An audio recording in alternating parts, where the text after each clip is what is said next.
시청자 여러분, 안녕하십니까? 여러분의 경제적 통찰력을 길러주는 경제 아카데미입니다.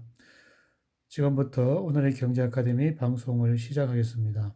오늘은 2020년 2월 5일, 오늘의 제목은 아리스토텔레스도 말했다. 워라벨이 곧 행복이라고. 10번째의 산책, 에디스 홀지엄. 영국 최고의 고전학자로 꼽히는 에디스 홀은 교수는 성공의 성직자의 딸로 태어났지만 13살 때 신앙을 잃었다. 훌륭한 기독교인이 되려면 초자연적인 현상을 받아들이고 보이지 않고 들을 수 없는 실체를 숭배해야 한다는 교회의 강요를 견디지 못해서였다. 이런 홀은 고전학자로서 이끈 것은 학부 때 발견한 아리스토텔레스였다. 외적인 신성의 창조한 세상이 아니라 과학을 통한 물리적인 세상, 인간의 기준에 의해 도덕적으로 구축되는 세상을 설명한 아리스토텔레스에게 깊이 공감을 했었다. 10번째의 산책은 서양 철학의 거대한 기둥인 아리스토텔레스가 제시한 행복론, 행복에 대한 고대의 지식과 사상을 우리의 일상 언어로 풀이한 안내서이다. 저자에 따르면 아리스토텔레스는 행복은 객관적이고 측정 가능하다는 다른 철학자들과의 달리 주관적 행복의 의미를 참고하는 최초의 철학자였다. 그러면서도 이론과 경험의 조화와 상호 보완을 통한 완성을 추구했다. 아리스토텔레스 학파는 소요 학파로 알려져 있다. 여기에 소요는 그리스어로 산책하다라는 뜻의 동사에서 왔다. 아리스토텔레스는 걸어다니면서 생각하기를 즐겼다. 사색을 통해 삶과 인간을 둘러싼 환경, 동물과 과학과 우주 등의 문제에 귀를 기울였다.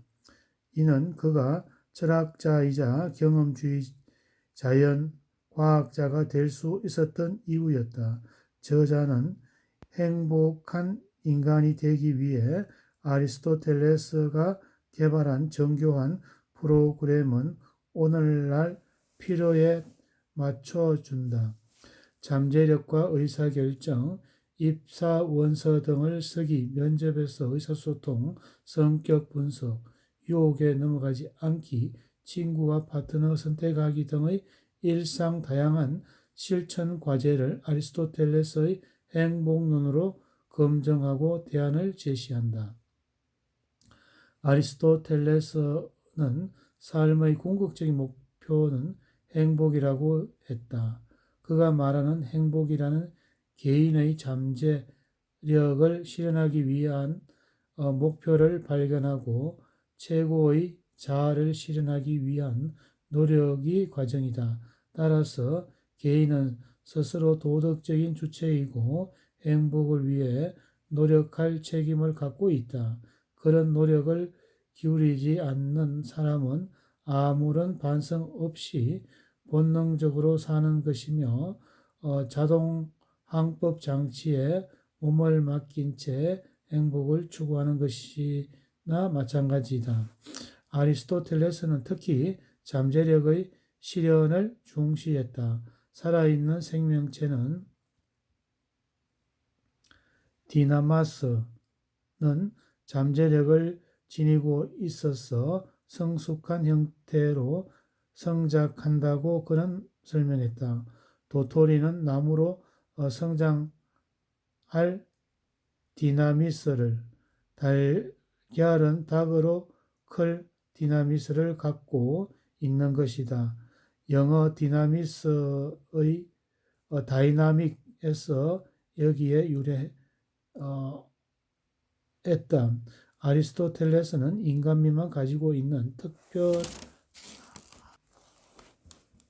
특별하고 우월한 디나믹스를 이성적인 잠재력이라고 하면서 각자의 일을 확인하고 전문적인 훈련을 통해 실현하도록 노력해야 한다고 설파했다. 저자는 아리스토텔레스의 가르침을 토대로 선택과 계획을 통해 개인의 잠재력을 끌어올리고 자신에게 즐거운 일을 직업적으로 삼으라고 조언한다. 또 집단적 지성과 이론의 잠재력을 극대화하며 잠재력 실현을 위해서 교육의 역할이 절대적이라고 강조한다.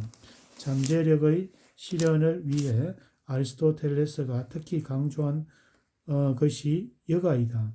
우리는 여가는 일보다 중요하며 스파르타가 평화기에 반성하지 못한 것은 시민들을 전투에 능한 인력만으로 훈련시키고 게으름을 부리면 살아가는 법을 가르치지 않았어였다고 했다. 여가는 노동의 의무로부터 자유롭도록 허락하는 시간이며 인간은 완전한 잠재력이 실현되는 것은 오로지 여가 시간을 통해서라는 것이다. 노동이 생존을 위한 것이라면 여가는 행복을 위한 것이다. 의사결정을 잘하기 위해서 충분한 숙고가 필요하다. 그런데 숙고하기 전에 필요한 것들이 있으니 구체적인 목표와 선택권이다. 이른바 전제 아래 아리스토텔레스는 성급하고 하지 말 것, 모든 정보를 검토할 것, 전문가와 상담하고 조언이 기울일 것, 다양한 관점에서 상황을 바라볼 것, 모든 선례를 검토할 것, 예상 가능한 모든 결과에 대비할 것, 운이라고 부르는 무작위의 요인에 대비해서 생각할 것을 지침으로 제시한다. 아리스토텔레스의 수사학에서도 배울 게 있다. 저자는 입사 지원서를 회사로 보내기 전에 큰 소리로 한번 읽어보고자 제안한다. 아리스토텔레스는 글을 읽기 또는 말하기 쉬워야 한다며 문장은 너무 짧으면 독자가 거슬리게 하고 너무 길면 독자가 그 의미를 제대로 따라할 수 없다고 했다. 저자는 이 밖에도 정의, 용기, 자기 통찰력을 통해 행복을 끌어올리는 길, 질투, 시기, 화, 분노, 복수, 모욕, 유머를 다루는 방법, 애착 및 욕망을 넘어 중간을 추구하는 길, 죽음을 대하거나 준비하는 자세 등 구체적인 사례와 함께 보여준다. 저자의